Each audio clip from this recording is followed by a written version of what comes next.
जो आज हमें शिला प्रभुपाद के कोट को समझा के बताएंगे कि आज शिला प्रभुपाद ने हमें क्या बताया है। कंचन बोला माता जी बहुत ही अच्छी डिवोटी है और वो हमेशा सेवा के लिए तत्पर रहती है, एकदम बिल्कुल शांत भाव से। और बहुत अच्छा माता जी प्रचार कर रही हैं, प्रभुपाद के मिशन को आगे बढ़ा रही हैं। तो हम उनसे रिक्वेस्ट करेंगे कि माता जी आज बताएं कि आज प्रभुपाद ने क्या बताया। हरे कृष्णा। हरे कृष्णा माता जी, सादर प्रणाम। सभी भक्तों को मेरा सादर प्रणाम। नमो विष्णुपदाय कृष्णष्टाय भूतले श्रीमती भक्ति वेदांत स्वामी की नामने नमस्ते सरस्वती देवी गौरवाणी प्रचारिणे निर्विशेष शून्यवादी पाश्चात देश तारिणी। आज के कोर्ट में प्रभुपाद जी कह रहे हैं, लेटर टू नेनाभिराम 1 दिसंबर 1977। Because we drink cow's milk, we should accept the cow as our mother. That is etiquette. क्योंकि हम गाय का दूध पीते हैं, इसलिए हमें गाय को अपनी माँ के रूप में स्वीकार करना चाहिए। यह शिष्टाचार है।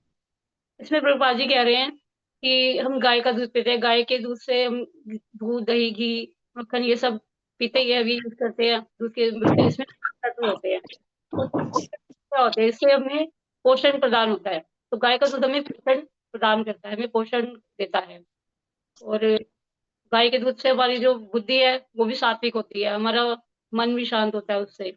और प्रभु जी तो कहते भी, हमारे इस गृहस्थ प्रसाद में प्रभु जी कहते हैं कई बार कि अगर आप गाय का दूध पियेंगे you become a good guy, और अगर आप भैंस का दूध पियेंगे तो आप भैंस करते रह जाएंगे लाइफ में। तो हमें गाय का दूध पीना चाहिए। जिस तरह एक माँ अपने बच्चे का पोषण करती है दूध देकर, उसी तरह गाय माता भी हमें अपना दूध देती है, जिससे हमें घी, मक्खन वगैरह मिलता है। उससे हमें पोषण प्रदान करती है, उससे हमारी। और गाय का दूध जिस तरह हमारा पोषण देता है, उसके पीने से हमें अंदर ताकत आती है और शांत होता है। और जिस तरह गाय माता अपने बच्चे की रक्षा करती है, जैसे माँ अपने बच्चे की रक्षा करती है, उसी तरह गाय माता भी हमें जो देती है, हमें गोबर या गोमूत्र होता है गाय माता का, उससे कई तरह की खाद बनती है और औषधि भी बनती है, जो वो भी रक्षा के प्रतीक होते हैं। तो गाय को हम गौ माता भी इसलिए कहते हैं कि वो भी और पोषण भी देती है। तो उस तरफ से हमारी गाय माता बहुत ही लाभदायक होती है। और गौ माता को वेदों में पवित्र माना गया है, और गाय माता हमारे लिए अहिंसा, शुद्धि और पवित्रता और समृद्धि का भी प्रतीक है। और गौ माता स्त्रोत में भी कहा गया है, एक पंक्ति है, गौ सर्वेशाम माता, गौ सर्वेशाम पिता, गौ सर्वेशाम धाता, गौ सर्वेशाम शाश्वती। इसमें पिता और पाचन शक्ति के रूप में पाया गया है, जिससे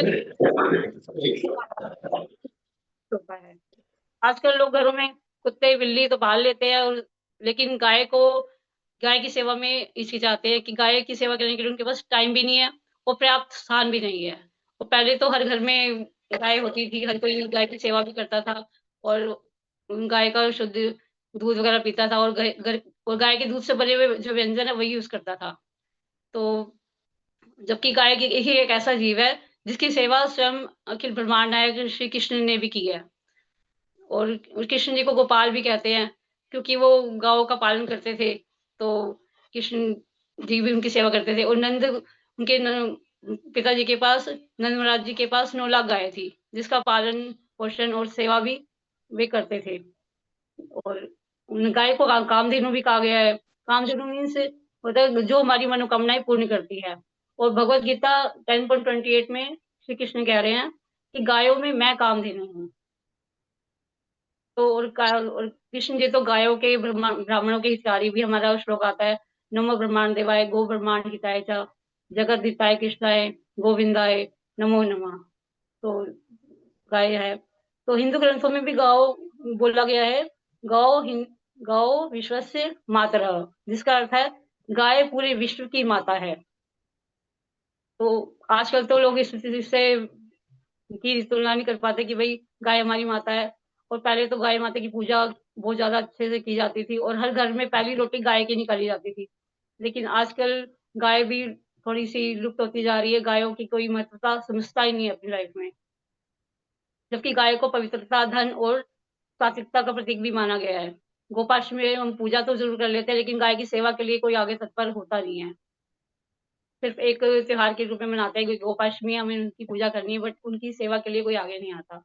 और ब जबकि आज के समाज में तो गाय की ज़्यादा दुर्गति हो रही है, गायों का भक्षण किया जा रहा है। इंडिया में भी मैंने अभी एक वीडियो आई थी, तो उसमें भी बताया गया था कि इंडिया में कई हर पर्सन के पास आता है आधा किलोग्राम हम बीफ कंज़्यूम कर रहे हैं, हर एक के पास में आ रहा है। तो गाय का बहुत ही ज़्यादा भक्षण किया जा रहा है, जबकि हम गाय गाय का हमें पूजनीय है, गाय की पूजा करनी चाहिए। उसको माता के रूप में हमने स्वीकार किया है, तो अपनी माता का कोई कैसे भक्षण कर सकता है? जैसे अपनी माता का सम्मान करते हैं हम, माता पूजनीय होती है, उसी तरह हमें गाय माता की पूजा करनी चाहिए, उसका सम्मान करना चाहिए।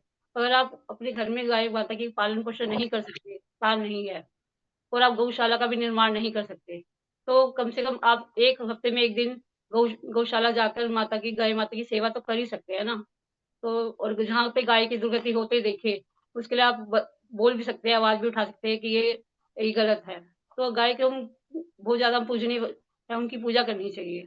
इसलिए प्रभुपाद जी भी कह रहे हैं हमें शिष्टाचार में रहकर, कि शिष्टाचार मीन्स जिस तरह हम अपनी अपनी माता का सम्मान करते हैं, उसकी पूजा करते हैं, उसका आदर करते हैं, उसकी रक्षा करते हैं, उसी तरह, उसी शिष्टाचार में रहकर हमने गाय को अपनी माँ के रूप में स्वीकार करना है। तो उसकी रक्षा के लिए हमेशा तत्पर रहना है, उसका सम्मान करना है। तो मैं तो इतना ही समझ पाई हूँ, बाकी मुझसे कोई गलती होगी तो मुझे क्षमा कीजिएगा। हरे कृष्णा।